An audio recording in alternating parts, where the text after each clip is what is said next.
For fans of Lizzie McAlpine or Gracie Abrams, today's guest mixes heartfelt lyricism with intimate and deep production. Her new single, The Way I Am Now, comes out on October 17th. Please welcome Lila Holler to Televised magazine. How are you? I'm so good. How are you? I'm doing well. It's been fun getting this scheduled. Jumping Yeah. right into things. The Way I Am Now is emotional, and it's a journey of self-acceptance and discovery.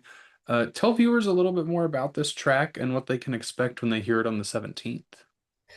Yeah, so I wrote this track about like 6 months ago, I think. Mhm. And I was just kind of mentally in a slump and reflecting a lot about my relationships in my life.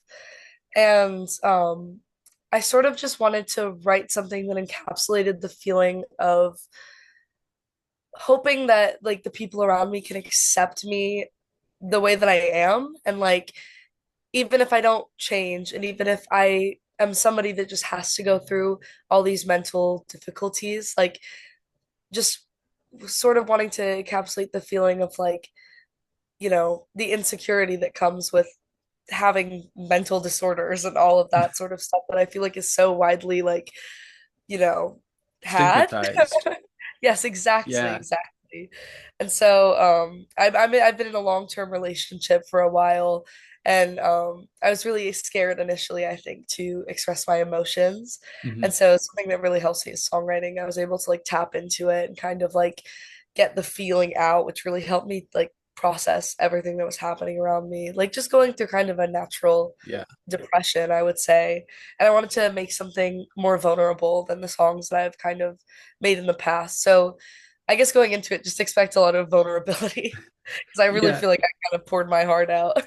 How did it feel for you to be in that position to share such a deep and emotional part of yourself that, we don't often want to share with the world, but you're sharing it with everybody. Yeah, it's definitely really scary, I would say. Like, especially kind of like I remember giving the song to distribution and thinking like, okay, like this is people are gonna hear this and like process sort of what I've been going through. And especially because like I have this version of myself that I want people to know and remember me as, which is like confident and sort of like so sure of myself. And like that's the image I sort of hope to project. So putting out something more vulnerable and showing my imperfections and kind of like writing about my depression and the things I'm not so proud of having to go through as a human being. It's definitely really scary and really like just, yeah, very vulnerable. I feel very like, even now, just a little bit nervous for people to hear it, like Yeah. process sort of what I've been fathoming for the past like year. It's it's got to be an interesting feeling. And this is your first release of 2025, 14 months Yes. after your last single. You kind of partially answered this, but I'll ask it anyway, see if there's some more clarification. How have you evolved or grown as a musician since your last release? And how does that show on the way I am now? In addition to or other than the more vulnerable side that people are seeing?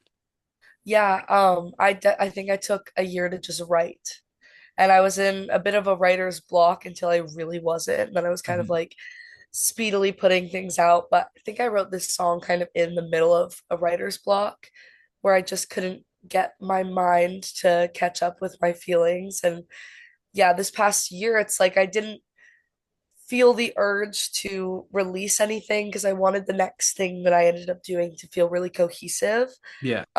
and like a lead in to sort of a new world that I'm trying to create with my music and like capturing new emotions. And like I've done a lot of releases sort of starting in 2023, and I feel like I want to keep evolving as an artist. So I knew that I had to take a bit of time off to tap back into my writing and Mhm. like because that's part of it that I'm like most passionate about is the writing process and like really getting across my point and trying to say something Yeah. new. So I think that it was really important for me to take the time between my last release and now to gather my thoughts and like get Yeah. it all together and figure out what it is I'm trying to say and do as an artist and like find a bit of a deeper meaning because I think with the little bit of momentum I got from my first EP, I had the urge to just keep it up and like keep people listening, try to gain more traction. But I realized quickly that I needed to do more reflection and like figure Yeah. out a more cohesive way to put out my work and have Hmm. it sort of better received as a whole picture, like with the visuals and the Yeah. social media aspect and all of it. Yeah. So is that a potential hint at things to come that this might not be the only It single? is. It Okay. is. I don't know what you can say, what you can't say, Yes, what we want to I'm save for the future. working towards a new project, hopefully to Okay. be released at the beginning of 2026. So yeah, Okay. just So just a little everybody who something. listens to the way I am now knows that something's going to be coming sooner than 14 months for sure. Yes. So, hopefully they enjoy it. And you're in Liverpool right now. You I live there, am. don't you? I do, yes. Okay. How I'm did you based. end up there? Because you're from the US. Yeah, I wonder that myself, honestly. I ended up actually going to university here, Okay. and I'm in my third year now of university, but in the UK we only do 3 years. So Oh, that's nice. I went to Interlochen Arts Academy for Performing Arts, which is based in Michigan, and I grew up like kind of all over the US. Hmm. And when I decided that I wanted to really take songwriting seriously, I did a songwriting major at Interlochen Arts Academy, and then my teachers there actually suggested that I go to LIPA because it's kind of a really well-renowned performing arts school in the UK. It's was founded by Sir Paul McCartney, Okay. and yeah, it's actually the building is in his old, I think, high school building, or Oh, like sixth year, I think they call it. so you're walking through history all the time. Yes, yeah. And so yeah, I had decided to just take a chance. I was like, I already went to boarding school and like moved out early, so I may as well just move to a different country. Yeah. Move to Like now that I know. because it's also like you're not from the East Coast. So it's not like a small time jump. You're from the West Coast, aren't you? Yes, yeah. How would you say that having experiences both in the US and in the UK so early on in your career, has that had any influence on your writing style, the type of music you're putting out, even just your outlook on music, maybe even life as a whole?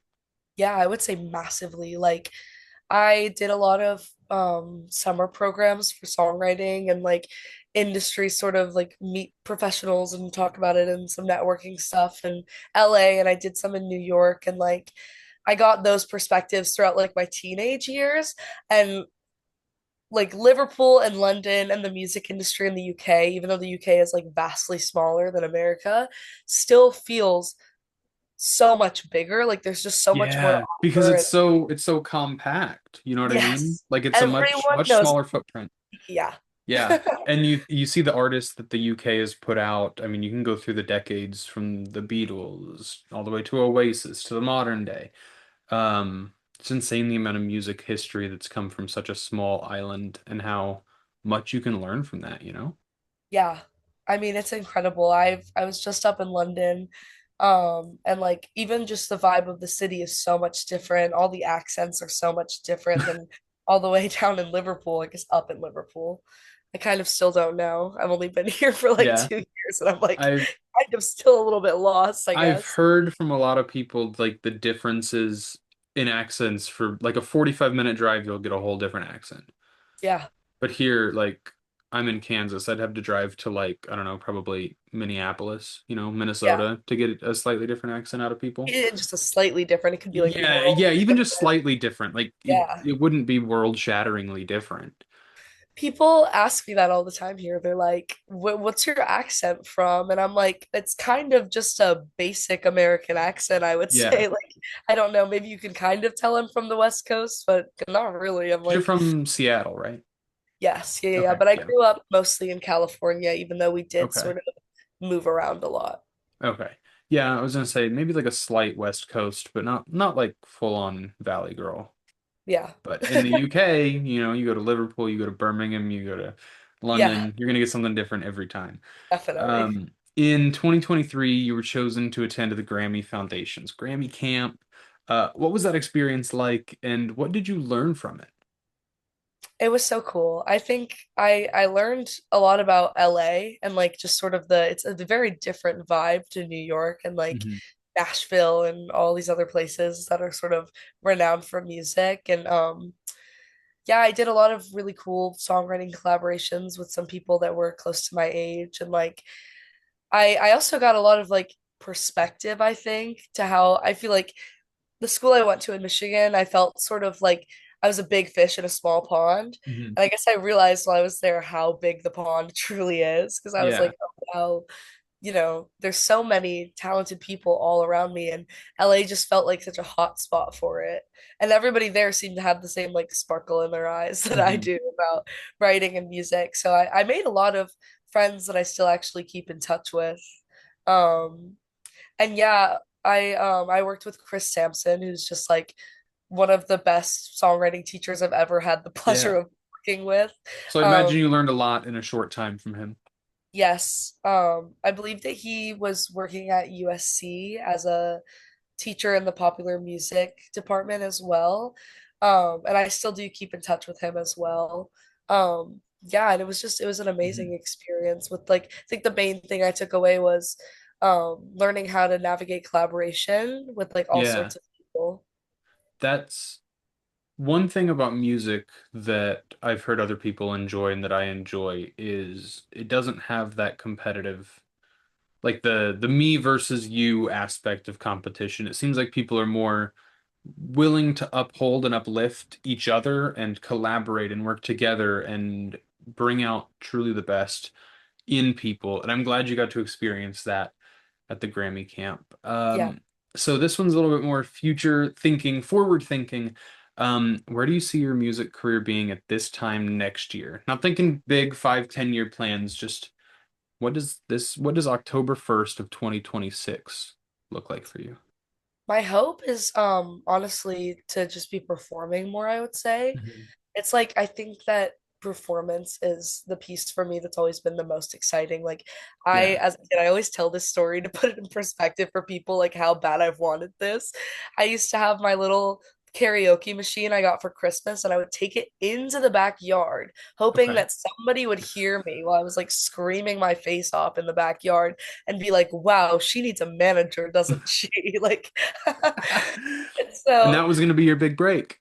I know. It was such a shame because it never really happened. I was just like a small city in California, so Hmm. nobody really ever came behind a little trail in my backyard and scouted me, I guess. But yeah, I'm hoping that I'm playing bigger shows. I'm already playing some shows locally around Liverpool, and I did a tour in the East Coast in 2023. So I'm sort of getting back on it with performance. And yeah, I think that's really my vision is that I can sort of release more music. I have a lot of stuff I've been writing and sort of planning Hmm. on getting out to people, and just playing bigger shows. Hopefully, like I've been looking into maybe playing some support slots for people in the UK. So Okay. hopefully, yeah, just getting some traction there because it's like I'm so insanely passionate about being on stage. There's like no better feeling for me. Yeah. It's crazy because so many people hate it, but Really? I know, yeah, I feel like I I think talk to so the live many people. music aspect is like the definitive music experience to me. Like I've got Yeah, CDs and records and streaming, but there's something special about being there live that you can't teach, you can't fake, you yeah, know? can't capture it in the Yeah. Have you stream. noticed any difference in the crowds between the US and the UK when you're playing live? Like, are they more rowdy in the UK? What's the vibe like? People in America are very excited about everything, I would say. Like Yeah. it's like in the UK, people won't even really sway a little bit. Like in America, people are swaying, going woo, and like it's just very like it's a little bit more free, but people are kind of uptight just a little bit in the UK. I Yeah. think most British people would probably say that themselves as well. Um, I mean, it is so kind yeah, of a small stereotype, you know? yeah, yeah. I think it's pretty true as well. Like people will definitely like give it a little sway or maybe like Hmm. just a little bit of movement, but not very much like commotion. I feel like in Yeah. America it's lots of commotion. Okay. So that's got to be interesting because it must feel like the crowds are, I don't know, harder to please in the UK. Like if Yeah, I had only done like I'm not a live performer, but if I've only ever done shows in the US and then I'm, booking a show in London with no knowledge of what's to come and they're just standing there like rocks. I don't know if I'd like would I feel like I'm doing something wrong? Am I not entertaining enough, you know? Yeah, and in America, people after the show will come up to you and be like, "Oh my God, that was the best thing I've ever Yeah. seen in my life." But in the UK, it's like I'll walk around the venue a little bit and like I could see people that are like looking at me like, "Oh, should I go say something?" Or like they're just very shy people. Hmm.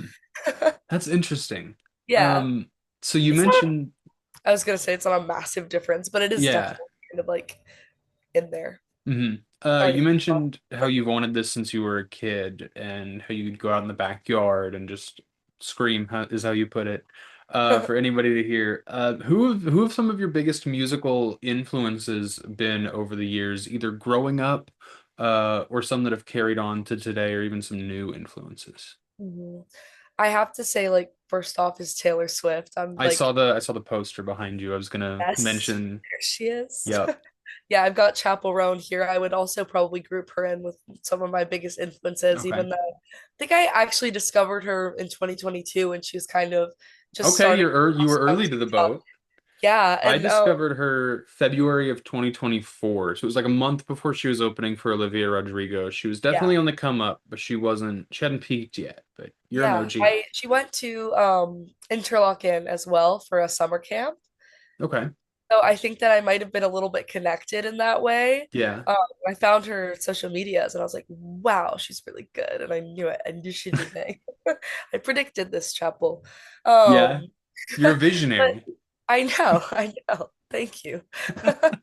Taylor Swift, definitely. I've like grown up with her music. I think I was born the year that her first album came out. Okay. And um my mom would play it in the car always, like every single Taylor Swift era was like she's just always been a part of my Yeah. life. And hey, the I, new era starts I Friday. know. When I'm people are gonna seeing this, the album will already be out, but really okay. yeah, so I mean, we can't really talk about it too much yet since Yeah. it comes out Friday. But Uh-huh. yeah, I'm people, gonna be out of commission for the next yeah, it'll be the week. number one album in the world by the time people hear this, and we're over here, we don't even know it's coming yet. Yeah, I know. Somebody check on me. So those two are the big ones. Anybody else who's really like I mentioned Lizzie McAlpine and Gracie Abrams in the intro as Yes. like your music is similar sonically to them, but who Yes. else? Definitely. I think Joni Mitchell is one that my mind keeps Okay. thinking of. I think just sort of I love singing her songs so much and like especially she embraces that sort of higher register of her voice in so much of Hmm. her music, which is something that like developed for me really young. And I always felt insecure because I wanted to be like belting it out like all of Yeah. the other people I saw, but I sort of she helped me embrace that sort of higher register and like feel Hmm. confident knowing that that's one of my strong suits. So yeah, I mean Taylor Swift is like the queen of everything to me. The big She's one. like especially for songwriting, I would say, like Yeah. not especially vocal styling, but yeah, also Phoebe Bridgers, definitely. Okay. I was listening to Stranger in the Alps right when I started like kind of getting serious about songwriting and all the sort of moodiness that she has is something I've tried really hard to um figure out how to capture in a similar way. Yeah, now it's been over 5 years since Punisher came out, so we need her to speed that up. I know, I know, Kidding, take your time. It'll be great whenever I she know. gets We're it out. sorry, Phoebe. Um, I literally was just having a conversation about this earlier yeah, today. I wanting her was to like, endure more, I don't know, like mental pain so she can have more stuff to yeah, write songs about. So it makes us sound exactly. awful just for wanting more Maybe it's music. good that she's just happy. I'm Yeah. happy for her. Yeah, maybe we don't need another album if it means that she's happy, you know? I'm still fathoming a lot of the stuff on the first two, so it's Yeah. like I'll be good. Admittedly, I know a good chunk of her work, especially with Boy Genius, and I've listened to Punisher, but I don't know if I've listened to Stranger in the Alps, at least not in full. I might know a song or two, but Okay, so you hey, should thank you do so it. much for joining me. I had so much fun talking to you. Yeah, thank you so Um, much for having of me. course. To wrap things up, where can fans find you on social media? I'm pretty much everywhere. I've got Instagram, which is Lila Holler Music. And then on TikTok, I'm just at Lila Holler, which was so lucky that I grabbed that. You got that. I know. I was actually like amazed because I feel like it was like 2019 or something and it was already like musically. But other than Yeah. that, I'm on YouTube as well.